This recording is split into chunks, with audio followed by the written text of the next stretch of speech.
मित्र भेद। दक्षिण के किसी जनपद में एक नगर था, महिला रूप्य। वही वर्धमान नाम का एक वैश्य रहता था। उसने सदाचार पूर्वक काफी धन कमाया था। एक रोज रात को सोते समय उसके मन में आया कि अपने पास कितनी भी धन संपत्ति हो, फिर भी धन की वृद्धि करने के लिए धनोपार्जन का सतत प्रयास करते रहना चाहिए। मित्र और बंधु बांधव तभी तक आत्मीयता दिखाते हैं जब तक मनुष्य के पास धन होता है। धनवान व्यक्ति को ही उत्तम पुरुष और विद्वान भी माना जाता है। इसीलिए बुद्धिमान व्यक्ति को निरंतर धन की वृद्धि के लिए उचित उपाय करते रहना चाहिए। उसने अंततः व्यापार करने का निश्चय कर लिया। अगले दिन से ही उसने व्यापार के लिए तैयारी आरंभ कर दी। उसने ढेर सारी ऐसी सामग्री खरीदी जो प्रदेश में अच्छे मूल्यों पर बिक सके। एक दिन सारी सामग्री रथों पर लादकर वह व्यापारियों के एक दल के साथ मथुरा की ओर चल पड़ा। वर्धमान के रथ में उसके दो प्रिय बैल जुते थे। एक का नाम सजीवक था, दूसरे का नाम नंदक। दोनों ही खूब हष्ट पुष्ट और बलिष्ठ थे, लेकिन यमुना नदी के पास जंगल के भीतर फैले दलदल में फंस जाने के कारण सजीवक सहसा जुड़ा तोड़कर गिर पड़ा।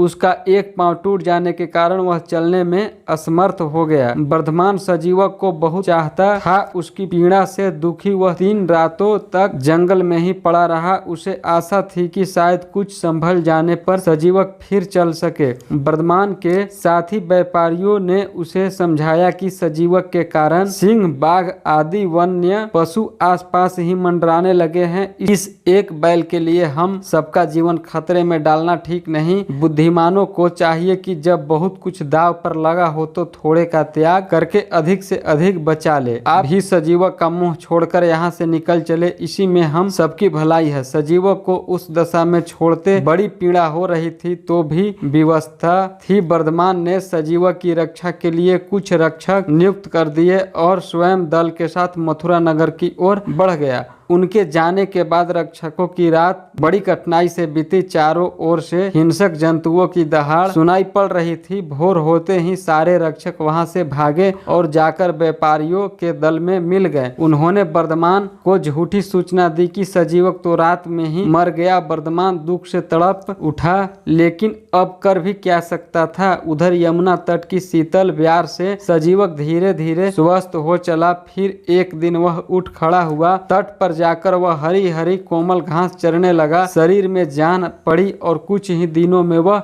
स्वच्छता पूर्वक चरता खाता हुआ काफी बलिष्ठ हो गया। रंग पुट्ठे कस उठे। ऊंची डील के कारण वह खूब स्वस्थ और बलशाली दिखने लगा। अब वह प्रायः इधर उधर भटकता रहता और जोश में आकर शिखर को अपने भारी भरकम सिंहों से चीरता, साथ जोर जोर से डकारता हुंकारता रहता था। उस वन का राजा एक सिंह था, उसका नाम पिंगलक। एक दिन पिंगलक पानी पीने के लिए यमुना तट पर पहुंचा ही था कि पास ही कहीं से सजीवक का गंभीर गर्जन सुनाई पड़ा। उस विचित्र गर्जन को सुनकर पिंगलक आतंकित हो उठा। व्याकुल होकर वह बिना पानी पिए ही लौट पड़ा और घने जंगल के बीच एक बट वृक्ष के नीचे छिपकर बैठ गया। सावधानी के लिए उसने अपने मित्रों, अमात्यों और बंधु बांधवों को अपने चारों ओर व्यू बनाकर बैठा दिया, जिससे कोई अचानक सीधा उस पर आक्रमण न कर सके। पिंगलक का सबसे एक श्रृंगाल मंत्री था।